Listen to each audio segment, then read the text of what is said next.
The NBA Math Trade Deadline Primers are back, this time diving into the Orlando Magic, a team that has bottomed out in the Eastern Conference and is looking to start a second rebuild in the last decade.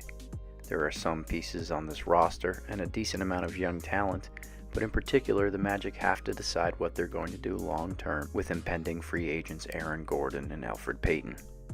Gordon has all of the makings of a modern NBA 4 and the type of a player that a franchise would love to have.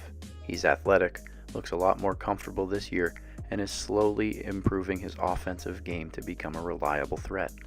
The Magic would love to have Gordon back, but only at the right price, as he is certainly not worthy of superstar money. Elfrid Payton, on the other hand, is a much more difficult player to predict. He puts up strong, raw numbers and is capable of getting a triple-double on any night.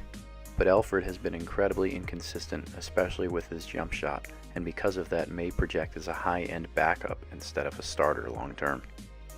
The Magic also have to figure out what they want to do long-term with Evan Fournier. While he's been the Magic's most consistent offensive player this season, he is owed $51 million over the next 3 seasons. Fournier is an elite three-point shooter that a lot of teams might covet adding at the trade deadline. If the Magic can get the right package in return for Fournier, they absolutely have to entertain the possibility of moving him, even if it cripples their offense in the short term. Despite their relative youth and numerous years of rebuilding, the Magic only have one first-round draft pick coming from another team. New president of basketball operations Jeff Weltman would do well to try to add at least one first-round pick in the future at this trade deadline. From there, the Magic have a few smaller pieces that they might be able to part from.